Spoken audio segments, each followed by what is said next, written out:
दोस्तों, आज हम बात करने वाले हैं नेपोलियन हिल की किताब थिंक एंड ग्रो रिच के बारे में, जो कि हमारे साथ में है think and grow rich by Napoleon Hill. ये किताब 1937 में प्रकाशित हुई और तब से एक बेस्ट सेलिंग किताब बनी हुई है। इसके बारे में अक्षय कुमार ने अपने इंटरव्यू में भी बात किया है और साथ ही संदीप माहेश्वरी जी ने भी इस पर वीडियो बनाया है। तो आज हम इस पर बात करेंगे और इसमें जो 13 पॉइंट बताए गए हैं जो कि किसी भी व्यक्ति को सफल होने के लिए बहुत ज़रूरी है, उन पर भी हम चर्चा करेंगे। तो नेपोलियन हिल जो इस बुक में सफल होने के लिए जो 13 चीज़ों की चर्चा करते हैं, उसकी शुरू करते हुए सबसे पहली बात जो वो बताते हैं वो है कि हमें किसी भी फील्ड में सफल होने के लिए जो एक चीज़ ज़रूरी वो है प्रबल इच्छा, बर्निंग डिज़ायर होना चाहिए हमारे मन में किसी भी चीज़ को लेकर, तभी हम उस चीज़ों के लिए काम कर पाएंगे और सफल हो पाएंगे। तो एक बर्निंग डिज़ायर होना बहुत ज़रूरी है। दूसरी चीज़ जो वो बताते हैं वो है फेथ, यानी कि हम जो डिज़ायर हमारे मन में होती है और जिस चीज़ को लेकर हम काम करने वाले हैं, उसको लेके हमारे मन में फेथ होना चाहिए कि हम ये चीज़ हासिल कर लेंगे। ठीक है। जो तीसरी चीज़ उन्होंने बताई है वो है ऑटो सजेशन। ऑटो सजेशन को आप ऐसे समझ सकते हैं कि आप जब किसी चीज़ को लेकर बहुत पॉजिटिव रहते हैं, तो आप देखेंगे कि बहुत सारी चीज़ें जो आप को नेगेटिवली अफ़ेक्ट कर सकती थी, वो आपको अफ़ेक्ट नहीं कर पाती है। और जब आपको खुद को पॉजिटिव बोलने की आदत हो जाती है, तो आप पॉजिटिव कामों को बेहतर तरीके से कर भी पाते हैं। और इसी के साथ जो चौथी चीज़ वो बताते हैं वो है स्पेशलाइज्ड नॉलेज।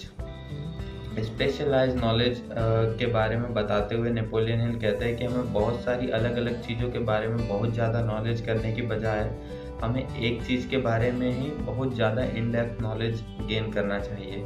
इससे हमारा दिमाग भटकता नहीं है और हम अपनी फ़ील्ड के बारे में ज़्यादा जानने के कारण अपनी फ़ील्ड पे महारत हासिल कर पाते हैं। पाँचवीं चीज़ है वो है कल्पना। आपको कल्पना करनी चाहिए कि आपने जो भी सोचा है वो आप हासिल कर चुके हैं और उसके बाद आप जो भी उससे हैप्पीनेस मिल रही है उसको आप एन्जॉय कर रहे हैं। ये चीज़ आपको कल्पना करनी चाहिए और जैसे-जैसे आप इस पर विश्वास करने लगेंगे, डेफ़िनेटली आप देखेंगे कि आपको इस चीज़ को लेकर और ज़्यादा काम करने की इच्छा हो जाएगी और आपके दिमाग में बस यही रहेगा कि कैसे मैं इसको और बढ़िया तरीके से और जल्दी कर पाऊँ। पाँचवीं चीज़ है कि हम जो करना चाहते हैं, वो गोल को लेके हमको एक ऑर्गेनाइज़्ड प्लानिंग करना चाहिए। हमें एक रूटीन प्लान बनाना चाहिए जिसको लेकर हम बढ़िया तरीके से काम कर पाएँगे और अपने हाईएस्ट पोटेंशियल तक पहुँच पाएँगे और हम एक दिन में जितना काम कर सकते हैं, हम उसको देखेंगे कि काफ़ी हद तक उसको बढ़ाकर हम कर पाएँगे और काफ़ी ऑर्गेनाइज़ रह पाएँगे। पाँचवीं चीज़ है कि हमें डिसीज़न लेना चाहिए। कई बार क्या होता है कि बहुत सारे लोग जो हैं अपने डिसीज़न लेने में काफ़ी टाइम लगा देते हैं जिसके कारण समय निकल जाता है। तो हमें सही, सटीक और जल्दी निर्णय लेना चाहिए। 5वीं चीज़ जो बताते हैं नेपोलियन हिल वो है दृढ़ता। हमें फ़र्म डिटर्मिनेशन होना चाहिए अपने जो हमने सोचा है उसके बारे में। हमें ये डिटर्मिनेशन होना चाहिए कि हम जो भी है वो चीज़ हम कर लेंगे। आपने सुना होगा ग्लेन कनिंघम के बारे में, जो कि एक दुर्घटना में उनके लोअर लिम्ब्स जो होते हैं, नीचे के शरीर के जो भी अंग होते हैं वो जल चुके होते हैं, तो भी वो अपने आप पर दृढ़ विश्वास रखते हैं और आगे जाकर वो एक बड़ी रेस जो होती है वो जीत जाते हैं। और उसके लिए वो काफ़ी मेहनत करते हैं और दृढ़ रहते हैं, डिटर्मिनेंट रहते हैं अपने डिसीज़न को लेकर। जो अगली चीज़ है, 9वीं चीज़ वो नेपोलियन बताते हैं कि हमारा एक ग्रुप होना चाहिए, मास्टरमाइंड ग्रुप, जो कि एक ही तरह की चीज़ को लेके बहुत ज़्यादा पैशनेट हो। एक ही क्षेत्र में काम करने वाले लोगों का ग्रुप होना चाहिए जो कि एक लक्ष्य को रख के एक-दूसरे को पॉज़िटिव सपोर्ट दे पाएँ।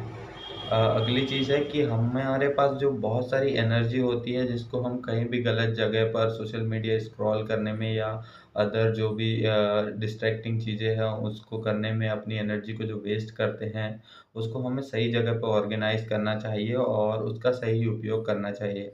क्योंकि हमारे पास बहुत ज़्यादा एनर्जी होती है और कई बार हम इसका गलत यूज़ करते हैं, जिसके कारण हम जो सही कामों में हैं एनर्जी की कमी हो जाती है और हम सही काम नहीं कर पाते क्योंकि हमारे पास एनर्जी नहीं बची होती है। तो ये थी। और 11वीं चीज़ जो है वो है अवचेतन मन, सबकॉन्शियस माइंड। ये तो हम सब जानते हैं कि सबकॉन्शियस माइंड हमारे काम को लेकर हमें कितना ज़्यादा सपोर्ट करता है। हम जो कुछ भी करते हैं वो हमारे सबकॉन्शियस माइंड में उसका कहीं न कहीं पे एक रोल होता है। सबकॉन्शियस माइंड के महत्व को आप the power of subconscious mind नाम की एक बुक से बेहतर समझ सकते हैं। और जो अगली चीज़ है वो है सिक्स्थ सेंस और मस्तिष्क की शक्ति। ये लास्ट की 2 चीज़ें हैं जो नेपोलियन हिल बताते हैं कि पहला तो हमें अपने मस्तिष्क की शक्ति पर विश्वास करना चाहिए। कई बार लोग कहते हैं ना कि हमें हार्ड वर्क नहीं करना चाहिए, हमें स्मार्ट वर्क करना चाहिए।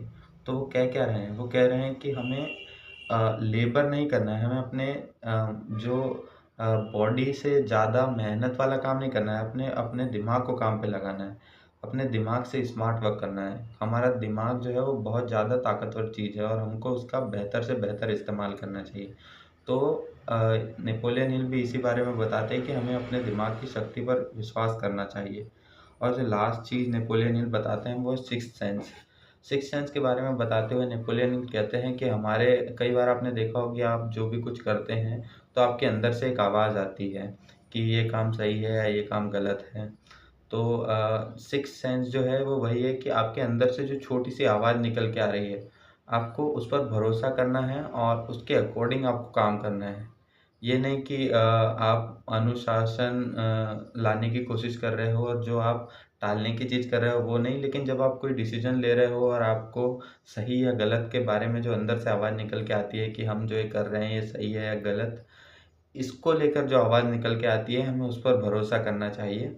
ये नेपोलियन हिल कहना चाहते हैं। और ये जो 13 टॉपिक थे ये नेपोलियन हिल ने अपने पुस्तक में बताए हैं। आप इस बुक को ऑनलाइन परचेज़ कर सकते हैं। इस अंग्रेजी वर्ज़न में जो है मैंने ये बुक पढ़ी है, लेकिन आपको इसका हिंदी वर्ज़न में मिल जाएगा अगर आप हिंदी वर्ज़न पढ़ना चाहते हैं तो। तो ठीक है, ये आपकी बुक है और आपको ये समझना पड़ेगा कि ये जो बुक है ये सिर्फ़ फाइनेंशियल चीज़ों में हेल्प नहीं करेगी, बाकी ये आपकी पर्सनल लाइफ़ में भी काफ़ी ज़्यादा मददगार है।